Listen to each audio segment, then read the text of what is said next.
The northern wind had a particular way of finding every gap in stone and cloth, and on the morning of his wedding Duke Ronan Blackthorn felt it even inside the great cathedral of St. Elowen.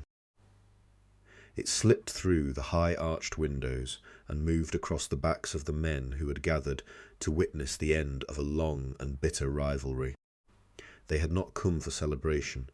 They had come to see the signature that would finally bind the last independent shipping routes in the north to the Blackthorn Rail Empire.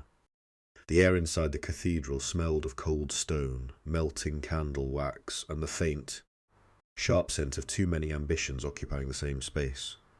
Ronan stood at the altar in black pounds, as he always did when conducting business that required absolute clarity. At 40, he was still in the prime of his physical power, broad through the chest and shoulders from years of riding the borderlands in every season. Pounds, with dark hair that had begun to silver at the temples, and eyes the colour of the sea just before it decides to turn violent. A thin scar ran from his left temple into the hairline, the only visible reminder of the day he had nearly lost an eye to a rebel's blade. He did not smile. He had not come here to smile. They called him the Iron Wolf. The name had followed him from the northern campaigns into the counting houses of the capital.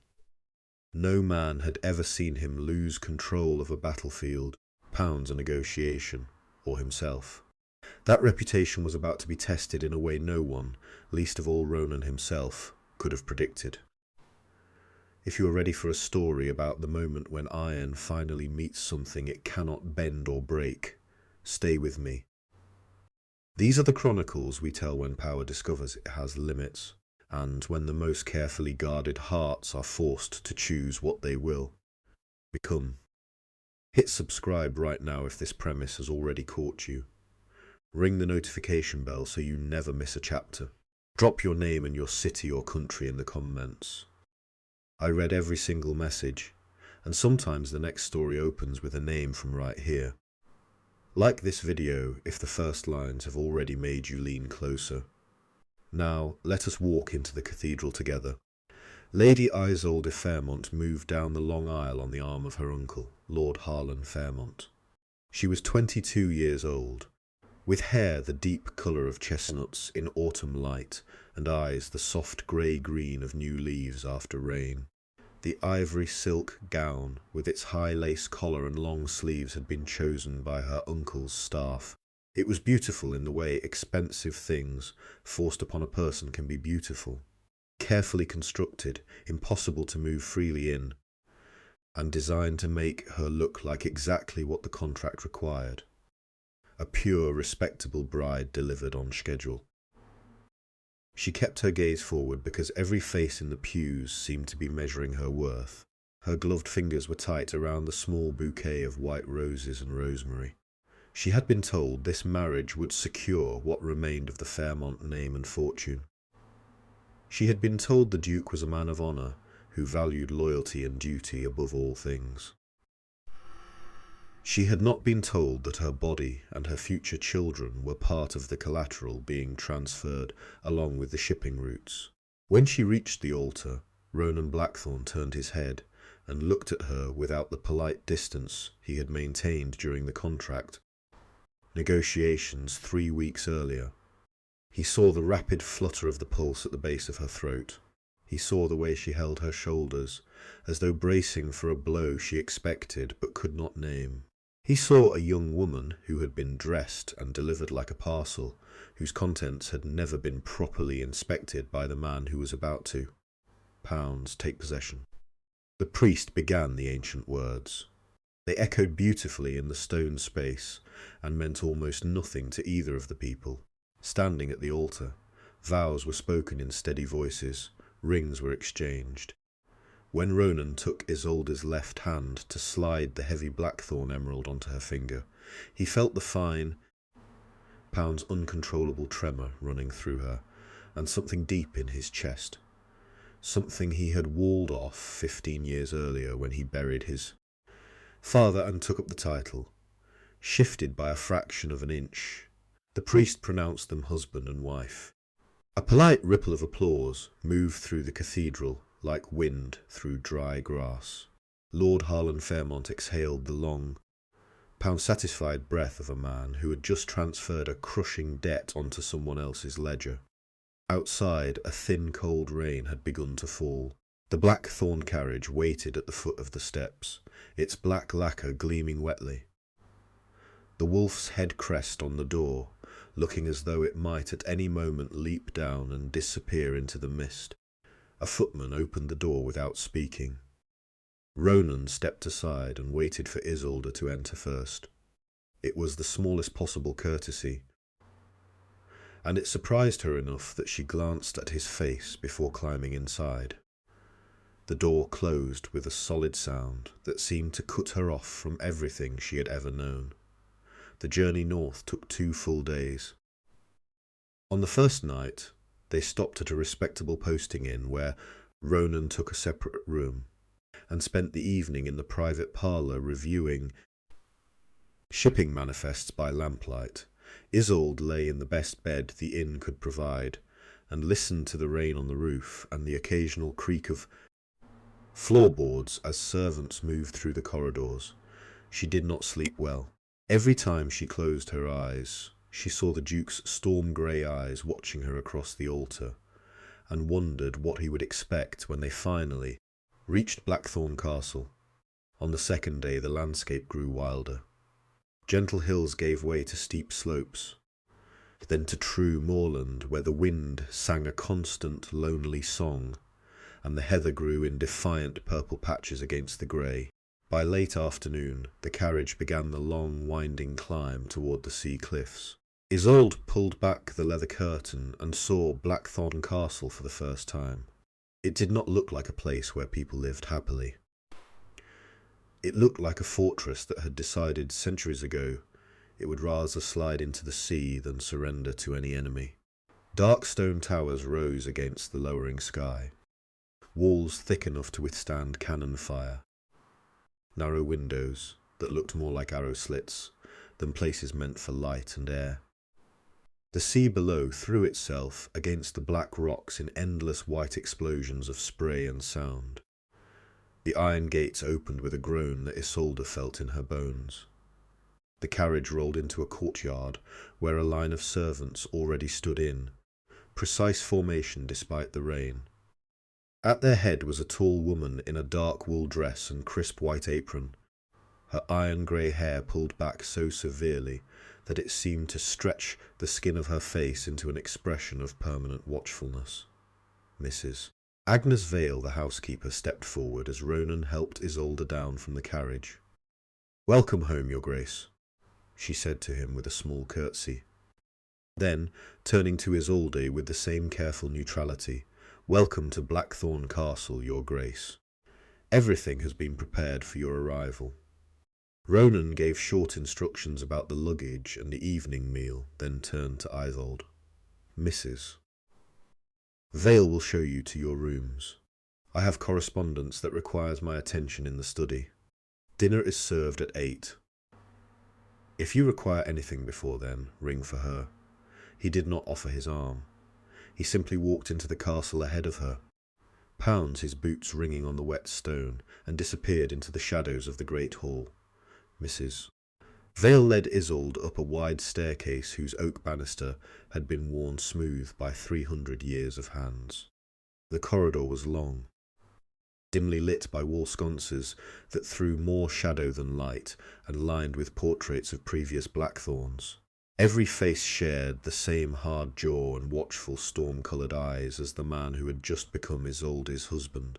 Her rooms occupied the end of the east wing. A fire had already been lit in the large hearth and was burning steadily. The bed was hung with heavy velvet curtains the colour of midnight. A writing desk stood beneath one of the tall windows that looked out over the churning sea far below. On the desk sat a simple vase holding white chrysanthemums and sprigs of rosemary that had clearly been placed there that morning. "His Grace requested the flowers be brought in fresh," Mrs. Vale said as she moved about the room, checking the fire and straightening a curtain that did not need straightening. He thought they might make the space feel less severe after your journey. Isolde turned from the window. "Thank you." Mrs. Vale paused at the door. For a brief moment the professional mask slipped, and something almost like quiet concern showed in her lined face. "The Duke has lived alone in this castle for many years, Your Grace. It is large and old, and it keeps its own council, but it has also protected every Blackthorn who ever needed its protection. Ring if you require anything at all. Anything." Then she was gone, and Isolde was alone with the sound of the sea and the knowledge that in a few short hours she would be expected to walk through the connecting door. At the far end of the room, and become, in every physical sense, the Duchess of Blackthorn, she bathed in the copper tub that had been prepared. She dressed in the nightgown that had been laid across the bed, simple white cotton with delicate lace at the throat and cuffs, far more modest than anything she had imagined wearing on her wedding night.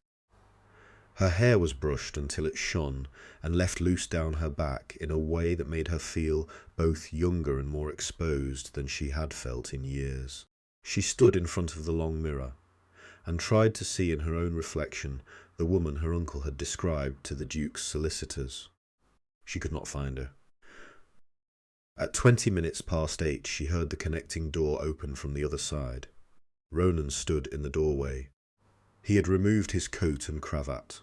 The top buttons of his shirt were undone, revealing the strong column of his throat and the beginning of dark hair on his chest. In the firelight he looked even larger and more formidable than he had in the cathedral. The scar at his temple caught the light and then disappeared into shadow again. He stepped into the room and closed the door behind him, with a quiet finality that seemed to seal them away from the rest of the world. For several long seconds neither of them moved or spoke. Isolde's heart was beating so hard she was certain he could hear it. She had been given almost no instruction about what would happen tonight.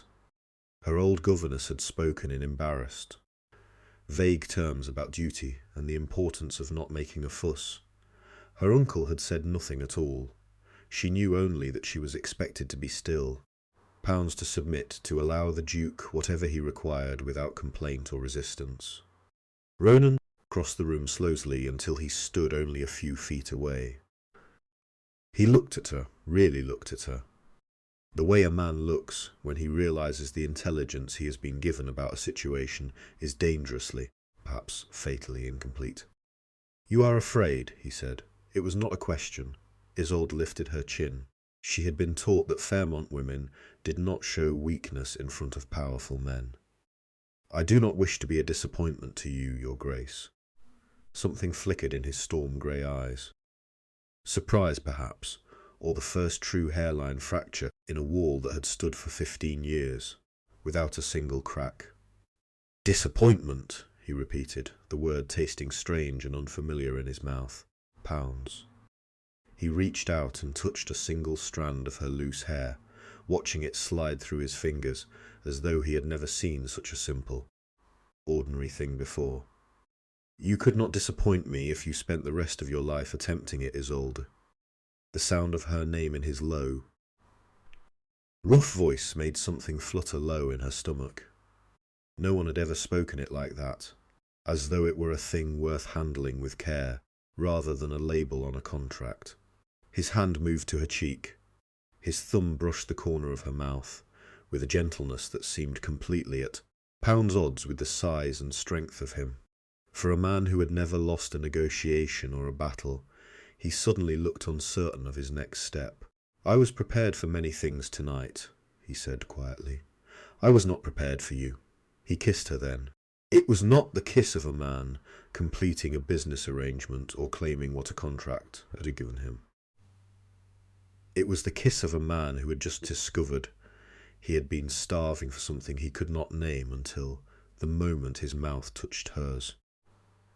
His famous, unbreakable control, the iron discipline that had made seasoned soldiers step back and hardened merchants agree to terms they had sworn they would never accept, shattered like thin ice under a boot. He lost it completely. What followed was not what either of them had been prepared for. Ronan Blackthorne, who had never allowed emotion or need to dictate a single decision, since the day he buried his father and took up the title at 25, found himself unable to treat this night as one more strategic necessity to be dispatched with efficiency. Every time Isolde trembled beneath his hands, he slowed. Every time she made a small sound of uncertainty or surprise, he stopped and waited until she found her breath again.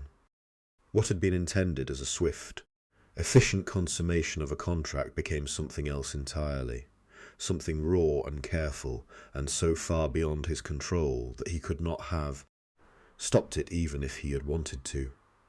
When the first grey light of dawn crept around the edges of the heavy velvet curtains, Ronan lay awake beside his sleeping wife, and stared at the canopy above the bed, as though it might contain answers to questions he had never allowed himself to ask. His arm was still curved around her shoulders. He had not moved it for hours. The Iron Wolf had gone to war with the one enemy he had never trained to fight, his own unexpected need to protect something fragile and newly his, and he had lost. He rose before she woke, dressed in the half-light, and left the room without a sound. Downstairs in his private study, with the sea roaring against the cliffs below the windows, he poured a glass of brandy he did not drink and tried to remember how to be the man. Pounds had been only 48 hours earlier. He could not. Isolde woke to the sound of gulls crying over the cliffs and the distant, endless voice of the sea. For several seconds she did not remember where she was. Then the unfamiliar weight of the emerald ring on her finger, and the faint scent of Ronan's cologne on the pillow beside her brought everything rushing back. She sat up slowly. The connecting door stood slightly ajar. Through it she could see the corner of a massive four-poster bed, and a coat draped over a chair. He had gone. A young maid named Tilly arrived with a tray of tea and fresh toast, and helped Isolde dress in a simple morning gown of soft blue wool. When Isolde asked where she might find the Duke, Tilly's cheeks pinked slightly. "His Grace walks the cliff path most mornings, Your Grace. Or he is in the study going over reports. He rises very early and works until the light fails. He has always been that way." Isolde found him in the study after she had eaten. The room was large and lined with bookshelves and framed maps of the northern rail lines. Pounds? A massive desk sat beneath the windows that looked out over the churning grey water. Ronan stood with his back to the door, staring at the sea as though it owed him answers he had not yet received. He turned when he heard her step. For a long moment he simply looked at her, as if confirming she was real, and not something his mind had conjured in the night, and then lost again. "Did you sleep?" he asked. "A little." He nodded once. Then he did something that surprised her. He pulled the heavy chair out from behind the desk and gestured for her to sit. "There are things you should know about this place," he said. "About the people who live and work here. About my cousin's son, Elias. He is 8 and has lived here since his parents died in a riding accident 2 years ago. He will be pleased to have someone new in the castle, who is willing to listen to his theories about gulls and shipwrecks and the secret cave he believes exists below the North Tower." He spent the next hour telling her about the castle's rhythms and its people. He spoke of the old captain of the guard who still walked the walls every night, as though expecting an attack that would never come. He spoke of the 3 tenant farms that supplied most of their food and the small observatory in the North Tower that had belonged to his grandfather and had not been used in 20 years because no one had thought to ask if it should be opened again. He spoke plainly, without the cold efficiency she had braced herself for during the journey. Every so often he would glance at her face to see whether she was listening. Pounds. And when their eyes met, something quiet and new passed between them. Something that had not been there in the cathedral, and had not been there in the darkness of the night before. By the time a footman announced the midday meal, Isolde had learned that the Duke who had lost control in the darkness was also a man who remembered the name of every servant's child and who had quietly arranged for the education of two local boys who showed unusual talent with numbers and maps. The afternoon brought steady rain and the arrival of Elias, a thin, bright-eyed boy with a mop of dark hair and a collection of pressed leaves, interesting stones and bits of driftwood that he carried everywhere in a small tin box. He showed Isolde his treasures with the solemn seriousness of someone presenting crown jewels.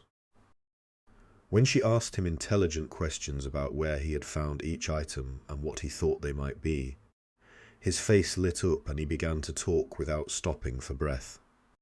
Ronan watched from the doorway of the small parlour where they sat. He did not interrupt.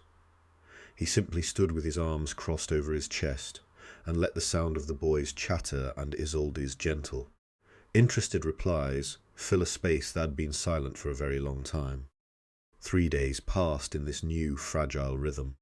Ronan was often gone during the daylight hours, riding the estate boundaries with his land agent, meeting with tenants, reviewing reports from his shipping offices in the capital that arrived by fast rider every morning. But the evenings were different.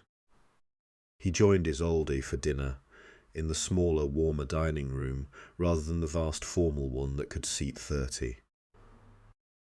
He asked her questions about her childhood in the old Fairmont Manor house, about the books she had loved when she was small, about the music she had once played on a piano, that her uncle had later sold to pay a gambling debt. He listened to her answers, as though they mattered more than the reports stacked on his desk. On the 4th morning, Isolde went looking for writing paper. She wanted to write to her former governess, the only person from her old life who had ever treated her as more than a responsibility to be managed until a suitable marriage could be arranged. The study seemed the most logical place. Ronan had told her she was welcome anywhere in the castle. She found the paper easily in the top drawer of his desk. Beneath a stack of railway timetables and shipping manifests, half hidden by a leather-bound ledger, was a folded letter bearing the seal of her uncle's solicitor in the capital. Curiosity, the same quiet instinct that had helped her survive years of being invisible and undervalued in her own home, made her unfold it. The letter was dated 2 days before the wedding. It was addressed to Ronan's chief solicitor. The girl remains untouched, as guaranteed in our prior correspondence. The additional sum of £40,000, transferred privately for the securing of a pure bloodline and the prompt production of legitimate heirs, has been received with thanks. Lord Crowe has been informed that the previous arrangement is cancelled. He will cause no further difficulty, provided the Northern Rail contracts continue without interference from his associates. Isolde read the words until they blurred. Then she read them again, slower this time, as though the meaning might change if she gave it more time. Her uncle had sold her innocence, like a sack of grain at market. He had taken extra money from the Duke specifically because she had never been pounds touched by any man. And there was someone named Lord Crowe who had once been promised her, and was now displeased about losing that promise. The paper trembled in her hands. She did not hear Ronan enter the study until his voice came from the doorway, low and rough. Isolde, she turned. He stood there in his riding coat, still damp from the sea mist, his storm-grey eyes moving from her face to the letter in her hands and back again, with a speed that told her he already knew exactly what it contained. He crossed the room in 3 strides and took the letter from her fingers with surprising gentleness. He read it once, then folded it and placed it on the desk, as though it were something that might stain the polished wood. "I did not know about the additional payment," he said. His voice was low and rough with something that might have been anger or shame. "The contract I signed spoke only of the land merger and the shipping routes. This," he gestured at the letter with open distaste, "this was arranged between your uncle and my solicitors without my knowledge or approval." Isolde sat down in the desk chair because her legs had stopped feeling reliable. "Who is Lord Crow?" she asked. Ronan's jaw tightened until a muscle jumped along the side of his face. A man who has spent his life believing the world owes him whatever he desires, and that women are simply another form of currency to be traded when convenient. Your uncle owed him a significant gambling debt 2 years ago. He offered you a settlement. When I made my offer for the Fairmont routes, your uncle saw an opportunity for a better price and a more respectable exit from his difficulties.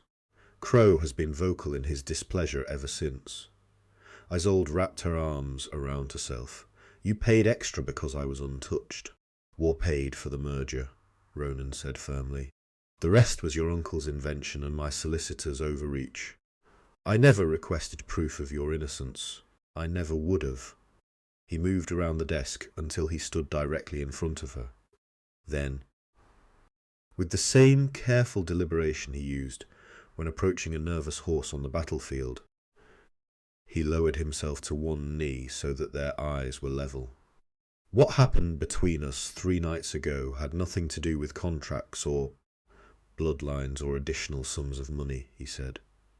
"I lost control because I looked at you and saw a person instead of a signature on a piece of paper. That has never happened to me before. I do not know how to make it happen again. But I know with absolute certainty that I do not want to return to the man I was before that night." Isolde searched his face for any trace of the cold strategist she had expected to marry. She found only a man who looked as though he had not slept properly in 3 days, and was still trying to solve an equation that refused to balance, no matter how many times he rearranged the numbers. "What are you going to do?" she whispered. Ronan rose to his full height. When he spoke again, his voice carried the same quiet, final authority he had once used to end a border war without a single additional casualty. "I am going to end this, publicly, in a way that ensures no one will ever again look at you and see a price that can be negotiated or a body that can be sold." He left within the hour, taking his chief solicitor and 2 of his most trusted men with him. He did not tell Isolde exactly where he was going, only that he would return before nightfall, and that she was to remain within the castle grounds for her own safety. She spent the afternoon walking the cliff path with Elias, who had decided she was the most interesting person to arrive at Blackthorn Castle in his entire 8 years of life. He showed her the narrow, treacherous trail that led down to a hidden cove where seals sometimes hauled out on the rocks in the early morning. He showed her the place where the gulls nested in the spring and the flat rock where he liked to lie on his stomach and watch the ships pass far out on the horizon. His uncomplicated trust in her steadied something inside Isolde that had been shaking since she read the letter. When Ronan returned, the atmosphere in the castle had changed. The servants moved with a focused, purposeful energy that had not been there before. Mrs. Vale met Isolde in the great hall with a look that was very nearly approval. "His Grace is waiting for you in the map room, Your Grace," she said. "He asked me to bring you to him directly." Isolde found him standing before the massive table that dominated the centre of the room. Maps of the northern rail lines and shipping routes were spread across its surface alongside documents bearing official seals and ribbons. A fire burned steadily in the large hearth. The sea wind rattled the tall windows with increasing force as the storm that had been building all. Our afternoon finally arrived in full strength. Ronan turned when she entered. He looked tired in a way that went far deeper than physical exhaustion. "It is finished," he said. "Your uncle's remaining assets have been placed in a trust that cannot be accessed without your personal signature and approval.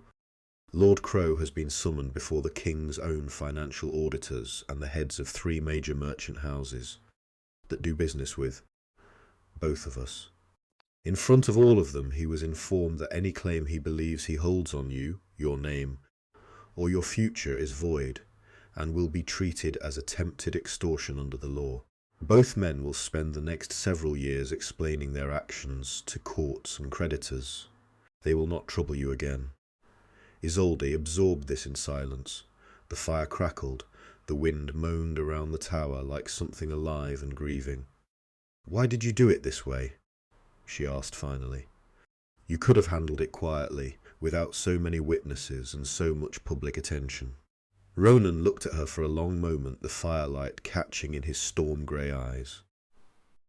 "Because you deserve to walk into any room in this kingdom and know that no one will ever again see a number attached to your name or your body. I wanted records. I wanted witnesses. I wanted the story to be so public that even the stones of this castle remember what happens when someone tries to sell what is not theirs to sell." He moved to the side of the map table and picked up a single sheet of paper. He placed it in front of her with the same care he might have used when placing a loaded weapon on a table between them. It was a formal document of annulment, already drawn up by his solicitors, already signed by him in his strong, decisive hand. It granted her a beautiful coastal manor house in the West Country, a generous annual income for life, a household staff of her own choosing, and complete legal independence from him and from her uncle. No one would have any claim on her ever again. "You may sign it tonight if you wish," Ronan said. His voice was quiet but perfectly steady, or tomorrow, or never. "The settlement is yours regardless of what you decide. I will not take back what I have given you." Isolde looked at the document. She thought of the night 3 days earlier when this man had lost every shred of his famous control because she had trembled in his arms. She thought of the way he had spoken her name in the dark as though it were something precious. She thought of Elias, showing her his pressed leaves and calling her Aunt Isolde, as though she had always belonged at Blackthorn Castle. She thought of the small, careful way Ronan had begun to ask her opinions at dinner, and actually listened to the answers instead of simply waiting for her to finish speaking. She reached across the table and moved the annulment papers aside, with the same deliberate care one uses when setting down something that is no longer needed or wanted. "I am not leaving," she said. Ronan went completely still. For several seconds, the only sound in the room was the fire and the wind and the distant crash of the sea against the cliffs. "I saw the man you became when you believed no one was watching," Isolde continued, her voice steady even though her heart was racing. "The man who could have taken what the contract allowed and instead chose to be gentle with me. I want to know that man. I want to see what he builds when he stops trying to prove he feels nothing." For the first time since she had met him, Ronan Blackthorn smiled. It was small and slightly crooked, and it transformed the hard lines of his face into something almost boyish and unexpectedly vulnerable. "Then we begin again," he said. "Properly this time, with no contracts between us except the ones we choose to write ourselves day by day, choice by choice." Outside the tall windows, the sea threw itself against the cliffs with the same ancient, relentless force it had used for thousands of years.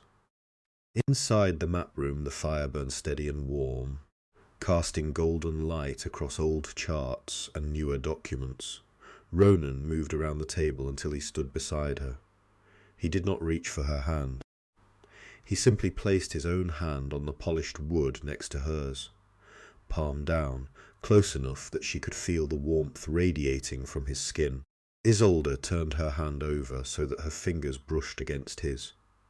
They stood like that for a long time as the storm rolled in across the water. Two people who had begun as a cold transaction and had somehow become something neither of them yet had words to describe, but both of them were willing to learn, one careful step at a time.